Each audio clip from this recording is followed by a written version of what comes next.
அத்தியாயம் 28. 3 சிறுகதைகள். சுதந்திர தினம் தொடர்பாக பெரியாரும் அண்ணாவும் வெளியிட்ட அறிக்கைகள் கட்சிக்குள் பலத்த குழப்பங்களை ஏற்படுத்தியிருந்த பிரச்சினைக்குரிய சூழலில் 14 செப்டம்பர் 1947 அன்று கடலூரில் திராவிட நாடு பிரிவினை மாநாடு கூடியது. பெரியார் தலைமையில் நடக்கும் அந்த மாநாட்டுக்கு அண்ணாவும் அவருடைய ஆதரவாளர்களும் வருவார்களா என்ற கேள்வி மாநாட்டு பந்தலில் ஆக்கிரமித்திருந்தது. அந்த மாநாட்டுக்கு doctor A. Krishnasamy, Sunday Observer ஆசிரியர் பி. பாலசுப்ரமணியம், வி. கலியாண சுந்தர முதலியார், பட்டுக்கோட்டை அழகிரிசாமி உள்ளிட்ட பலரும் வந்திருந்தனர். அந்த மாநாட்டில் கலந்து கொண்ட வி. கலியாண சுந்தர முதலியார் திராவிட நாடு திராவிடருக்கே என்ற கோஷத்தை ஆதரித்து பேசினார். தீவிர காங்கிரஸ்காரர், தேசியவாதி என்று சொல்லப்பட்ட திரு. வி. க. வின் திடீர் மனமாற்றம் பலத்த ஆச்சரியத்தை ஏற்படுத்தியது. இது ஒருபக்கம் இருக்க, அண்ணா, நெடுஞ்செழியன், இ. வே. கி. சம்பத் உள்ளிட்டோர் அந்த மாநாட்டுக்கு வரவில்லை. மாநாட்டில் பலத்த சலசலப்புகள் ஏற்பட்டன. அண்ணாவின் படங்கள் கொளுத்தப்பட்டதாக செய்திகள் கசிந்தன. அண்ணாவின் வீட்டுக்கு கண்டன கடிதங்கள் வரத் தொடங்கின. விரிசல் விரிவடைந்து வருவதை திராவிடர் கழகத்தின் முக்கிய தலைவர்கள் அனைவருமே கவனித்துக் கொண்டிருந்தனர். அதை சரிகட்டும் முயற்சியிலும் சிலர் இறங்கினர். அவர்களில் மு.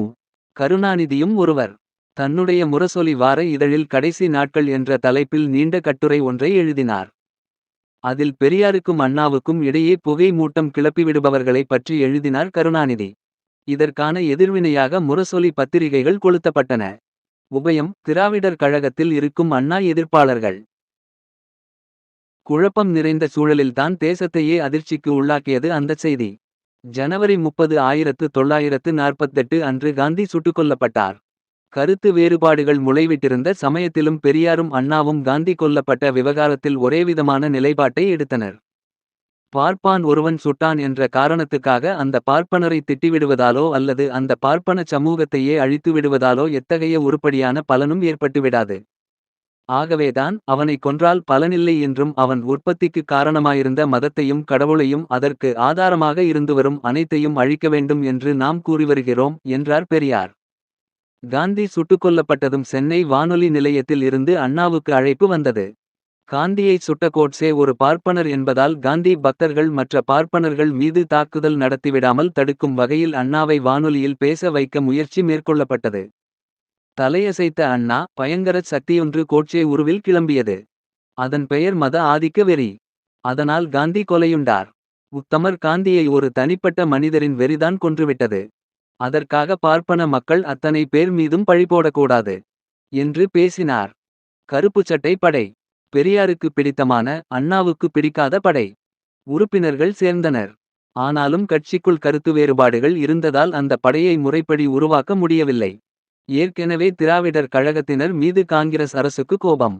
கருப்புச் சட்டை படை விவகாரத்தில் திராவிடர் கழகத்துக்குள் கருத்து வேறுபாடு இருப்பதால் காயம் பட்ட இடத்தில் குறிபார்த்து அடிக்க முடிவு செய்தது. காங்கிரஸ் அரசு என்றால் முதலமைச்சர் ஓமந்தூர் ராமசாமி ரெட்டியார்தான். மார்ச் 2, 1948. குற்றவியல் சட்டத்திருத்தம் 15வது பிரிவின் கீழ் திராவிடர் கழகத்தின் கருப்புச் சட்டை பிரிவுக்கு தடை உத்தரவு பிறப்பிக்கப்பட்டிருப்பதாக அறிவிப்பு வெளியானது. அறிவிப்பை வெளியிட்டவர் உள்துறை அமைச்சர் சுப்பராயன். உடனடியாக திராவிடர் கழக அலுவலகங்கள், தலைவர்களின் வீடுகள் ஆகியவற்றில் திடீர் சோதனைகள் நடத்தப்பட்டன. வெகுண்டெழுந்தார் பெரியார். உண்மையில் அந்த படை அமைக்கும் விவகாரம் அறிவிப்பு என்ற அளவில் மட்டுமே இருந்தது. மற்றபடி அது உருவாக்கப்படவே இல்லை என்று மறுநாளே அறிக்கை வெளியிட்டார். ஆனாலும் அரசு அந்த பதிலை ஏற்றுக்கொள்ளவில்லை. பெரியாரின் இல்லம் மற்றும் அலுவலகத்துக்குள் காவல்துறையினர் திடுதிப்பென நுழைந்து சோதனை நடத்தினர். எல்லாம் முடிந்ததும் அறிக்கை வெளியிட்ட பெரியார், என்னை அழிக்க நினைத்தால் அது பிராமணியத்தின் அழிவுக்கு அடிகோலும். இனிமேல் பிராமணாள் என்று அழைக்கப் போவதில்லை. பார்ப்பான் என்றே அழைக்கப் போகிறோம். பூணூல் கூட்டம் இருக்கும் வரை கருஞ்சட்டை கூட்டமும் இருக்கும். உச்சி குடுமி ஆதிக்கம் இருக்கும் வரை கருப்பு கொடி பறக்கும் என்று ஆவேசப்பட்டார். கருப்புச் சட்டை படைக்கான தடை உத்தரவு எதிர்ப்பு மாநாடு ஒன்று திடீரென சென்னை விக்டோரியா மெமோரியல் ஹாலில் ஏற்பாடு செய்யப்பட்டது. தவிரவும் அந்த மாநாட்டில் கலந்து கொள்பவர்கள் கைது செய்யப்படக்கூடும் என்றும் செய்திகள் கசிந்திருந்தன. கைதுக்கு அஞ்சி ஒதுங்க யாரும் தயாராக இல்லை. ஆனாலும் எதிர்ப்பை காட்ட வேண்டிய நேரத்தில் தளபதி அண்ணா அதிருப்தியில் இருந்தது திராவிடர் கழகத் தொண்டர்களை வருத்தப்படச் செய்திருந்தது. என்ன செய்யப்போகிறார் அண்ணா என்று அனைவரும் ஆவலுடன் காத்திருந்தனர். நெடுஞ்செழியனின் அறையில் தங்கியிருந்த அண்ணா தீவிரமாக யோசித்துக் கொண்டிருந்தார். கருப்புச் சட்டை பிடிக்கவில்லை. அது உட்கட்சி விவகாரம். ஆனால் கருப்புச் சட்டைக்கே தடை என்பது உரிமை பிரச்சனை. தடையை எதிர்க்கும் மாநாட்டில் கலந்து கொண்டே தீர வேண்டும். நம்முடைய எதிர்ப்பை உரக்கச் சொல்ல வேண்டும். இதுதான் அண்ணா எடுத்த முடிவு.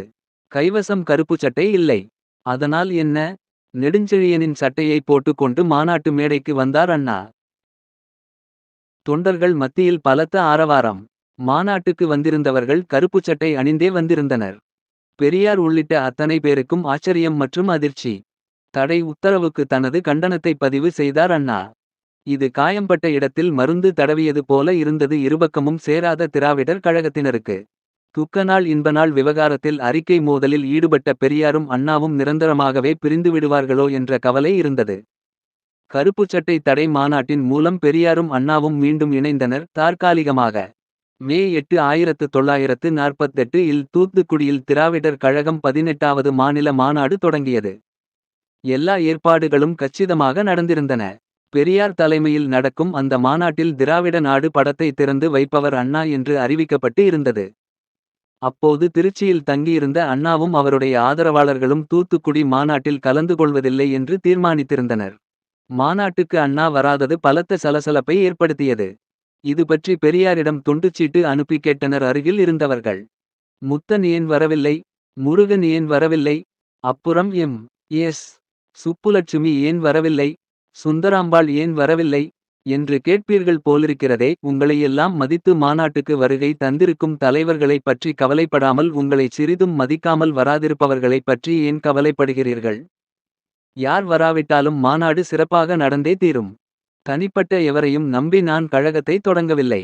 என்னை மட்டுமே நம்பித்தான் நான் இந்த கழகத்தை தொடங்கி நடத்தி கொண்டு வருகிறேன் என்று ஆவேசமாக பேசினார். அதன் பிறகு மாநாடு தொடங்கியது. அண்ணாவுக்கு பதிலாக வி. ஆசைத்தம்பி திராவிட நாடு படத்தை திறந்து வைத்தார்.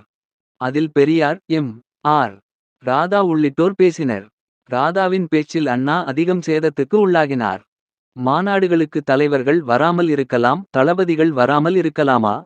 தளபதிக்குரிய தகுதியை இழந்துவிட்டார். நான் சொல்லுகிறேன், தளபதியை இனி எந்த கூட்டத்துக்கும் நாடக தலைமைகளுக்கும் விழாவுக்கும் அழைக்காதீர்கள் என்றார் ஆர். ராதா. அண்ணாவை பற்றி ராதா பேசியது அண்ணா ஆதரவாளர்களை கொந்தளிக்கச் செய்தது. தன்னுடைய முரசொலியின் மூலம் ராதாவுக்கு எதிர்வினை ஆற்றினார் கருணாநிதி.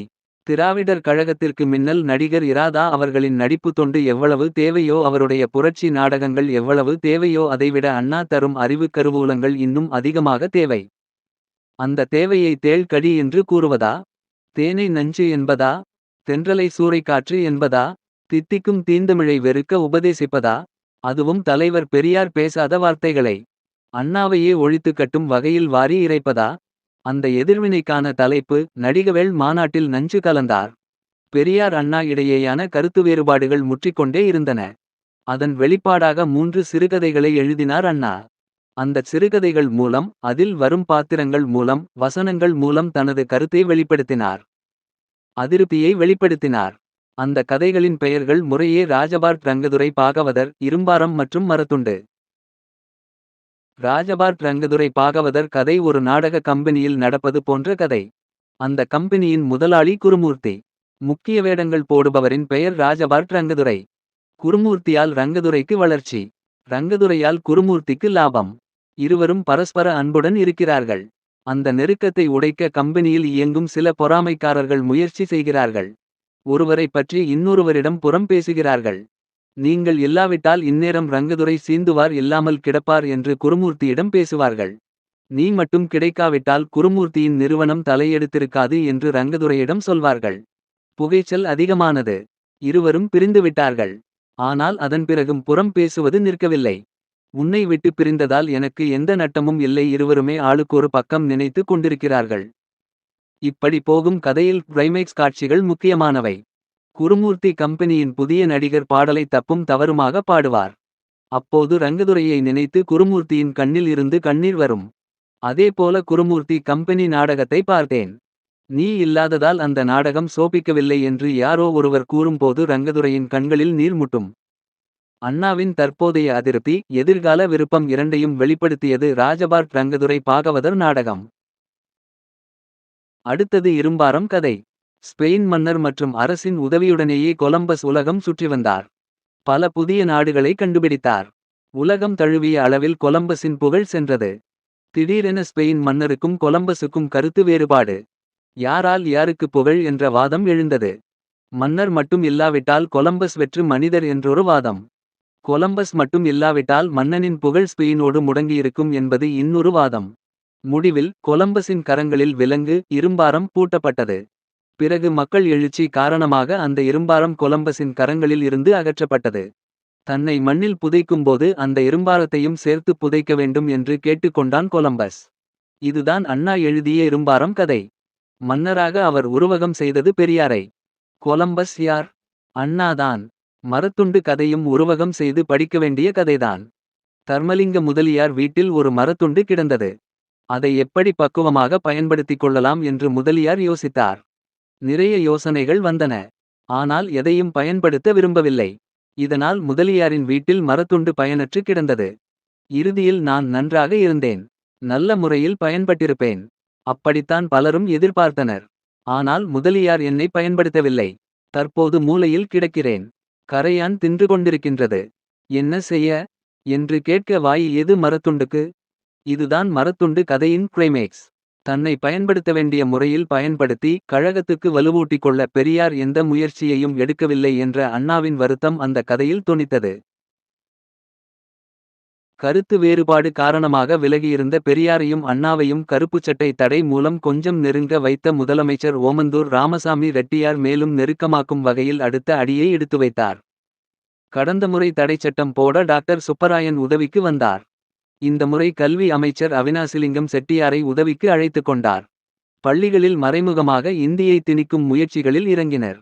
தமிழ் வழங்கும் பகுதிகளில் இந்தி மொழி விருப்ப பாடமாகவும் தெலுங்கு மற்றும் கன்னட மொழி வழங்கும் பகுதிகளில் கட்டாய பாடமாகவும் இருக்கும் என்று ஜூன் 20, 1948 அன்று அந்த அரசாணை வெளியானது. நியாயமாக தமிழ்நாட்டிலும் கட்டாய பாடமாகத்தான் இந்தி இருக்க வேண்டும். ஆனால் பெரியாருக்கு பயந்து கொண்டு முதலமைச்சர் ஓமந்தூரார் சலுகை காட்டியிருக்கிறார் என்று விமரிசனங்கள் எழுந்தன. உடனடியாக எதிரொலி கேட்டது. தமிழ்நாட்டிலும் இந்தி கட்டாய பாடம் என்று திடீர் அறிவிப்பு வெளியானது. பெரியார், அண்ணா உள்ளிட்டோர் முதலமைச்சர் மற்றும் கல்வி அமைச்சரை சந்தித்து பேசினர். இந்தி திணிப்பு ஆணையை ரத்து செய்ய வேண்டும் என்று கோரிக்கை விடுத்தனர். ஆனால் அந்த முயற்சிகள் வெற்றி பெறவில்லை. ஜூலை 17, 1948 அன்று சென்னையில் இந்தி திணிப்பு எதிர்ப்பாளர்கள் மாநாடு ஒன்றுக்கு அழைப்பு விடுக்கப்பட்டது. திராவிடர் கழகத்தினர், தமிழ் ஆர்வலர்கள் என்று பலரும் அந்த மாநாட்டில் கலந்து கொண்டனர். மறைமலை அடிகள் தலைமையில் தொடங்கிய அந்த மாநாட்டில் பெரியார், வி. கலியாண சுந்தரம் முதலியார், ம. பொ. சிவஞானம், புரட்சி கவிஞர் பாரதிதாசன், அண்ணா, நாரண. துரைக்கண்ணன், டாக்டர் தர்மாம்பாள் உள்ளிட்டோர் கலந்து கொண்டனர். திராவிடர் கழகத்தில் இருந்து விலகிவிட்டீர்களா என்று திராவிட நாடு இதழில் இடம்பெற்ற கேள்விக்கு விலகவில்லை, விலகி நிற்கிறேன் என்று பதில் கொடுத்திருந்த அண்ணா சிறிது இடைவெளிக்குப் பிறகு பெரியார் இருந்த மேடையில் கலந்து கொண்டார். இணைத்தது இந்தி. இந்தி திணிப்புக்கு எதிராக பலரும் பேசினார். அண்ணா பேசும்போது மறைமலை அடிகளாரும் திரு. வி.